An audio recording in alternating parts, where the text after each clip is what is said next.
Perkenalkan, nama saya Chloe Adrian, mahasiswa aktif semester 5 di program Studi Teknik Informatika, Fakultas Teknik Universitas Negeri Manado.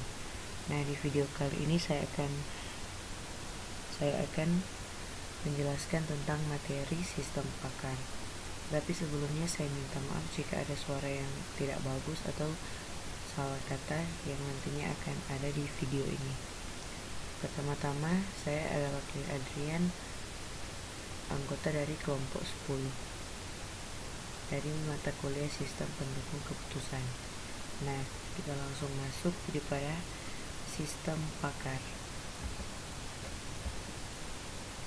Yang pertama ada pengertian dari sistem pakar. Suatu sistem pakar adalah sistem komputer yang menyamai emulates atau kemampuan pengambilan keputusan dari seorang pakar-pakar. Basis pengetahuan yang diperoleh diambil dari pengalaman seorang pakar maupun teori-teori yang ada pada bidang yang spesifik saja. Oleh karena itu, sistem pakar memiliki keterbatasan. Lanjut, ada pengertian dari beberapa ahli mengenai sistem pakar. Yang pertama, menurut Efraim Turban, menjelaskan bahwa sistem pakar adalah sebuah program yang mengkomputerasikan laporan yang mencoba untuk menirukan proses pemikiran dan pengetahuan dari pakar-pakar dalam menyelesaikan masalah. Yang kedua adalah menurut Garatano dan Riley, menjelaskan bahwa sistem pakar adalah suatu sistem komputer yang bisa menyamai atau meniru kemampuan seorang pakar. Nah, sekarang kita masuk dalam sejarah sistem pakar.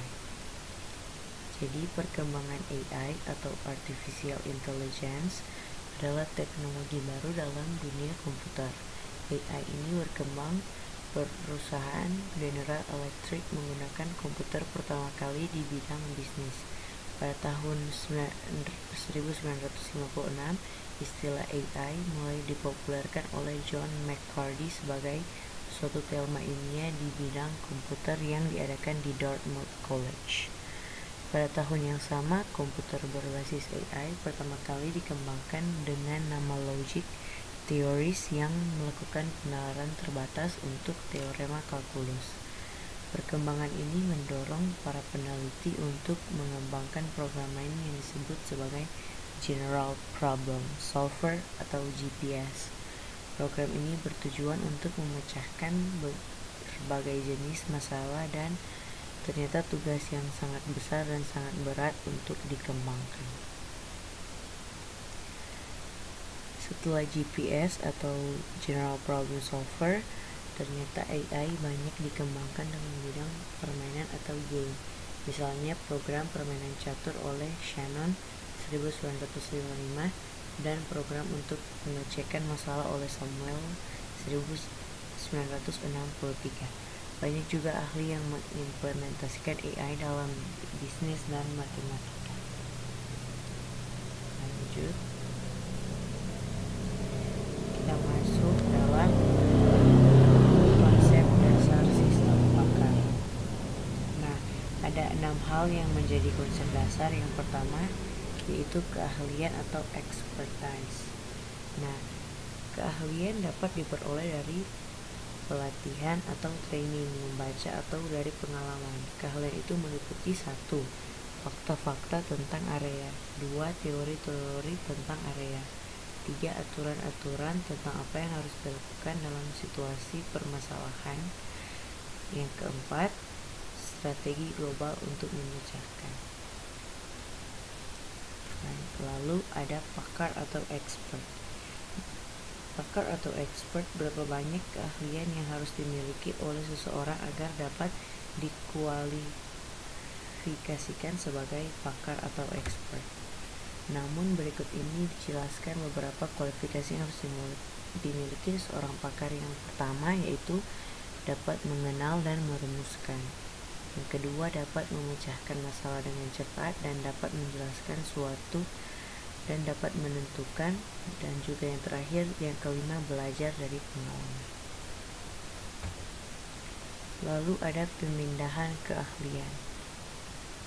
Tujuan dari sistem pakar adalah memindahkan keahlian dari seorang pakar ke komputer dan kemudian ke manusia lain yang bukan pakar. Proses ini meliputi 4 bagian, yaitu 1. Memperoleh pengetahuan pakar. Yang kedua, merepresentasikan pengetahuan ke dalam komputer. Yang ketiga, mengolah pengetahuan sehingga dapat menghasilkan kesimpulan. Dan yang terakhir, memindahkan pengetahuan ke pengguna. Itulah dari pemindahan keahlian atau transferring expertise. Lanjut, ada menarik kesimpulan atau inferencing. Nah, keistimewaan dari sistem pakar adalah kemampuan nalarnya. Suatu komputer diprogram sehingga dapat membuat kesimpulan. Pengambilan keputusan ini dilaksanakan dalam komponen yang disebut inference engine atau mesin pengambil keputusan. Yang kelima, ada aturan atau rules. Kebanyakan sistem pakar adalah sistem berbasis rule atau aturan. Pengetahuan disimpan dalam bentuk aturan-aturan sebagai prosedur pemecahan masalah. Dan yang terakhir, konsep dasar dari sistem pakar yang keenam yaitu explanation capability atau kemampuan menjelaskan. Nah, keistimewaan lain dari sistem pakar adalah kemampuan menjelaskan dari mana asal sebuah solusi atau rekomendasi diperoleh. Kita masuk dalam ciri-ciri sistem pakar. Yang pertama, ciri-ciri dari sistem pakar yaitu terbatas pada domain keahlian tertentu. Yang kedua, dapat memberikan penalaran untuk data yang tidak pasti, dapat mengemukakan rangkaian alasan-alasan yang diberikan dengan cara yang bisa dipahami. Yang keempat, berdasarkan aturan atau rules tertentu. Yang kelima, dirancang untuk dapat dikembangkan secara bertahap agar bisa menghasilkan informasi yang lebih baik dan akurat. Yang keenam, pengetahuan dan mekanisme penalaran jelas terpisah. Dan yang terakhir, yang ketujuh, keluarnya bersifat anjuran. Lanjut, kita masuk sekarang dalam teori sistem pakar. Sekali lagi saya minta maaf jika ada suara yang tidak enak didengar. Nah, masuk dalam teori sistem pakar, tiap-tiap orang mempunyai keahlian masing-masing yang mungkin satu orang dengan yang lainnya mempunyai keahlian berbeda, tergantung dari pengetahuannya. Nah, masing-masing ada yang ahli kimia, fisika, komputer, dokter, dan lain sebagainya. Lalu, komputer dapat diprogram untuk berbuat seperti orang yang ahli dalam bidang tertentu. Nah, sistem pakar ini adalah salah satu sistem pakar yang pertama, yaitu MICYSNA atau MACSNA yang digunakan untuk tugas matematika. Nah, sistem pakar yang lainnya diantaranya adalah MYCIN untuk mendiagnosa penyakit infeksi pada darah. Lalu ada CADUCEUS untuk mendeteksi penyakit. Nah, suatu knowledge base terdiri dari kumpulan data tertentu untuk permasalahan yang spesifik dan aturan-aturan bagaimana memanipulasi data yang tersimpan tersebut. Berbeda dengan database biasa, knowledge base mungkin dapat juga terdiri dari asumsi-asumsi, assumption. Nah, masuk dalam kelebihan sistem pakar. Yang pertama, kelebihan dari sistem pakar yaitu meningkatkan output dan produktivitas. Nah, sistem pakar juga dapat bekerja lebih cepat dari sistem yang lain. Yang kedua, meningkatkan kualitas. Sistem pakar menyediakan nasihat yang konsisten dan dapat mengurangi tingkat. Yang ketiga, handal atau reliability. Sistem pakar juga tidak lelah atau bosan, juga konsisten dalam memberi suatu sistem. Dari kelebihan sistem pakar itu merupakan arsip yang terpercaya dari sebuah keahlian. sehingga pengguna seolah-olah berkonsultasi langsung dengan pakar meskipun sang pakar mungkin sudah pensiun. Lanjut, di kelemahan sistem pakar, yang pertama adalah masalah dalam mendapatkan pengetahuan, di mana pengetahuan tidak selalu bisa didapatkan dengan mudah karena kadangkala pakar dari masalah yang kita buat tidak ada, dan kalaupun ada, kadang-kadang pendekatan yang dimiliki oleh pakar berbeda-beda. Untuk membuat suatu sistem pakar yang benar-benar berkualitas tinggi sangatlah sulit dan memerlukan biaya yang sangat besar untuk pengembangannya. Ya. Lalu yang ketiga, sistem pakar tidaklah 100% bernilai benar, oleh karena itu perlu diuji ulang secara teliti sebelum digunakan. Dalam hal ini peran manusia tetap merupakan faktor dominan. Nah, tujuan dari sistem pakar yang pertama ada interpretasi.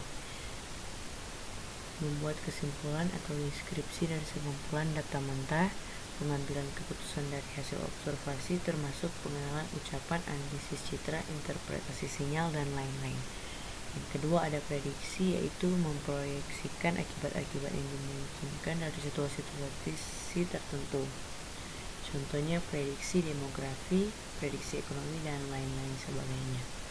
Yang ketiga lalu ada diagnosis, menentukan sebab malfungsi dalam situasi kompleks yang didasarkan pada gejala-gejala yang teramati, diagnosis medis, elektronis, mekanis, dan lain-lain.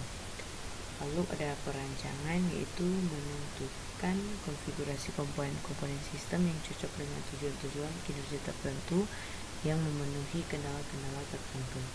Contoh perancangan layout, sirkuit, bangunan, dan lain-lain sebagainya. Lalu masih dalam tujuan sistem pakar ada monitoring, yaitu membandingkan hasil pengamatan dengan kondisi yang diharapkan. Contoh computer aided monitoring system. Lalu ada debugging, menentukan dan menginterpretasikan cara-cara untuk mengatasi malfungsi. Contohnya memberikan resep obat terhadap kegagalan. Lalu ada instruksi, yaitu mendeteksi dan mengoreksi defisiensi dalam pemahaman domain subjek. Contoh melakukan instruksi untuk diagnosis dan debugging. Control, yaitu mengatur tingkah laku suatu environment yang kompleks. Contohnya melakukan kontrol terhadap interpretasi, prediksi, perbaikan, dan monitoring kelakuan sistem. Nah, kita masuk dalam struktur sistem pakar, yaitu yang pertama ada user interface, yaitu user interface sudah sangat lazim untuk kita dengar di saat-saat di zaman milenial saat ini. Nah, user face yaitu antarmuka menerima informasi dari pemakai dan menggumanya ke dalam bentuk yang dapat diterima oleh sistem. Yang kedua ada basis pengetahuan. Basis pengetahuan mengandung pengetahuan untuk pemahaman, formulasi, dan penyelesaian masalah. Dan yang ketiga ada knowledge acquisition atau akuisis pengetahuan, ialah akumulasi, transport, dan transformasi keahlian dalam menyelesaikan masalah dari sumber pengetahuan ke dalam program komputer. Masih dalam struktur sistem pakar, yaitu ada fasilitas penjelasan. Nah, fasilitas penjelasan ini ialah komponen untuk melacak respon dan memberikan penjelasan tentang kelakukan sistem pakar secara interaktif melalui pertanyaan atau sebuah pertanyaan. Lalu ada workplace or blackboard. Workplace merupakan area dari sekumpulan memori kerja atau working memory, digunakan untuk merekam kejadian yang sedang berlangsung termasuk keputusan sementara. Dan ada inference engine atau mesin inferensi, ialah program komputer yang memberikan metodologi untuk penalaran tentang informasi yang ada dalam basis pengetahuan dan dalam workplace dan untuk memformulasikan suatu kesimpulan. Nah, dan yang terakhir dari struktur sistem pakar yaitu perbaikan pengetahuan. Pakar memiliki kemampuan untuk menganalisis dan meningkatkan kinerjanya serta kemampuan untuk belajar dari kinerjanya. Kemampuan tersebut ialah penting dalam pembelajaran terkomputerisasi. Nah guys, untuk video kali ini hanya sampai di situ. As always, as like I said, I'm sorry if the sound is so bad, is not happy to hear it. Untuk suara yang sangat tidak menyenangkan, I'm sorry. Also thank you guys for watching this video. Hope this video are useful for you, and you can see there is my social media in this screen, for my Facebook and my Instagram. Thank you. Sorry if I had wrong pronunciation or unhappy sound from this video. So thank you. That's all for System Pakar. Thank you. I'm Claire Adrian. Adios. Gracias. Thank you. Arigatou gozaimasu.